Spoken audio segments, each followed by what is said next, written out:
Perkenalkan, nama saya Gracella Listin Haki, biasa dipanggil Grace. Saya mahasiswa semester 6 pada Fakultas Hukum Universitas Nusa Cendana. Pada kesempatan kali ini saya akan membahas 5 asas yang fundamental dalam perjanjian. Yang pertama yaitu asas konsensualisme, yaitu setiap hak dan kewajiban serta akibat hukum dari suatu perjanjian akan mengikat bagi para pihak sejak dicapainya kata sepakat mengenai hal-hal pokok dalam perjanjian. Yang artinya, para pihak yang mengadakan perjanjian atau membuat perjanjian harus ada kata sepakat dalam setiap isi atau hal-hal pokok dalam perjanjian yang dibuat. Contohnya saat kita melakukan jual beli, tukar menukar, dan sewa menyewa. Lalu asas yang kedua yaitu asas kebebasan berkontrak.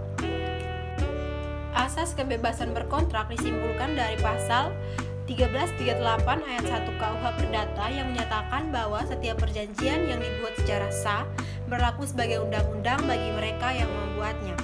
Kata semua di dalam pasal 1338 ayat 1 KUH Perdata ini mengindikasikan bahwa setiap orang bebas untuk membuat perjanjian. Namun tetap ada batasan-batasan. Nah, batasan-batasan tersebut harus memperhatikan hukum, kesusilaan, dan ketertiban umum.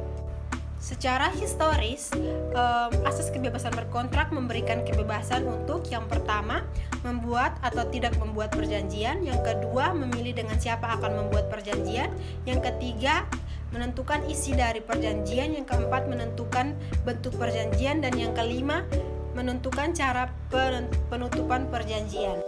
Oke, kita lanjut pada asas yang ketiga yaitu asas kepastian hukum atau mengikat sebagai undang-undang. Asas ini terkandung dalam pasal 1338 ayat 1 KUH Perdata yaitu pada kalimat berlaku sebagai undang-undang, yang berarti perjanjian akan mengikat bagi para pihak yang membuatnya layaknya sebuah undang-undang.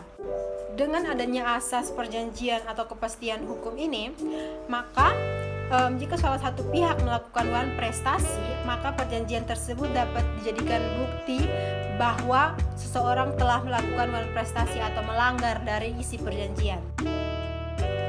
Asas yang keempat yaitu asas kepribadian atau asas personalitas. Asas ini dijelaskan dalam pasal 1315 KUH Perdata junto pasal 1340 KUH Perdata bahwa seseorang atau suatu pihak akan membuat kontrak demi kepentingan mereka sendiri, yang artinya bahwa perjanjian tersebut hanya mengikat bagi para pihak yang membuatnya.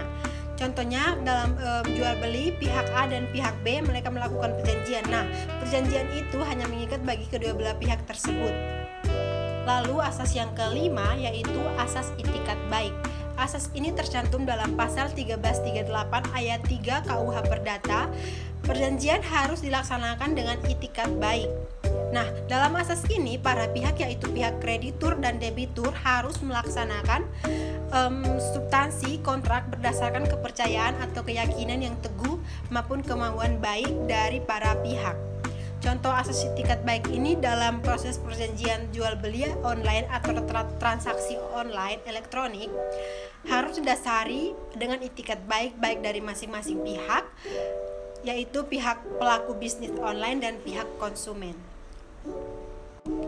Oke, itu saja yang dapat saya jelaskan dalam asas-asas perjanjian. Terima kasih sudah menonton. Dadah.